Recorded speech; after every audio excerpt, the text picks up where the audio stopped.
Trapezoids are the next shape we're going to talk about. These are different. They always reminded me of a triangle that's kind of been chopped off a little bit. I can extend this out and kind of complete the triangle, but we've kind of chopped off the top of it.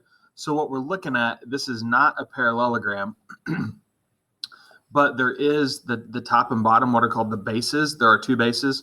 Those sides are parallel, and then I've got the slanted sides that come in at possibly different angles, which kind of make these a little wonky looking. But I'm going to show you guys how these are related to parallelograms and where the formula comes from by looking at it that way. This is probably the most difficult formula you're going to have for area. Just keep that in mind. But I hope you'll see how it works and how it makes sense here in just a second. So, excuse me. Here is our basic trapezoid. I've got a base on top and a base on bottom. Those are the parallel ones. That doesn't mean that they won't ever be this way. I know a couple of the homework problems, the bases run vertical instead of horizontal. But we also have this vertical height between the bases, very similar to our triangles. So we've got bases like triangles, we've got heights like triangles, and we also have this 1/2 in our formula like triangles, but not triangles. So here's the formula. I want to talk about something before I really get into that. If I take, very similar to like we did with the triangles where I created a parallelogram out of it, where I doubled the shape, I'm going to do the same thing here, and I'm going to create, make this a little see-through here so I can see what's going on.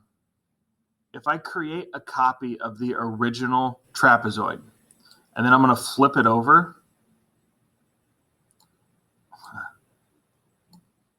almost, there we go, and I slide these two pieces together. Okay, what I've created, right? When I made a copy of the picture, I doubled the area. Okay, keep that in mind. I doubled the area. So what I'm looking at here is this big parallelogram whose top base is base 1 plus base 2, and whose bottom base is, well, it's the same length because it's a parallelogram, base 1 plus base 2. So normally a parallelogram, you take the base 1 plus base 2, times the height. Well, that's what's happening right here. I'm adding my bases together times the height.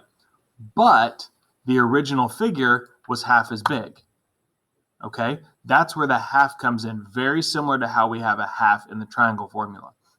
Okay, my big cautionary tale to you, when you're doing these, when you add your bases together, you simply add them, make sure you hit equals before you do anything else. Okay, I wrap everything in parentheses when I do these. That's the way I make sure that I get things added before I do anything else. Just be aware of that. So I've got a trapezoid here, top base is 4, bottom base is 12, vertical height between them is 6. So the way I would set these up, all right, I'm going to use 0.5 again for my half, 0.5, and I've got a base on top and a base on bottom, times 6. You can do this on your calculator, parentheses, everything. With the phones, if I were you, I'd make sure you can do these.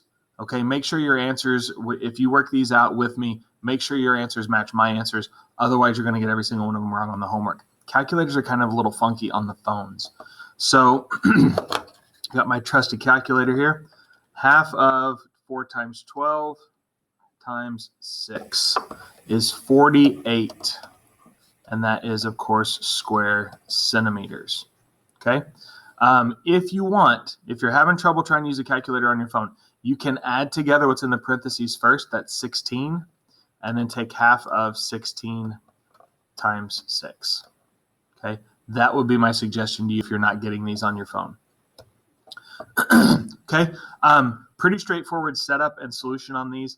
It is area's half of, and I'm going to add the top and the bottom together, times how tall it is. All right, that height is always vertical between the bases. So half of 13 plus 19 times 6 is 96 square yards.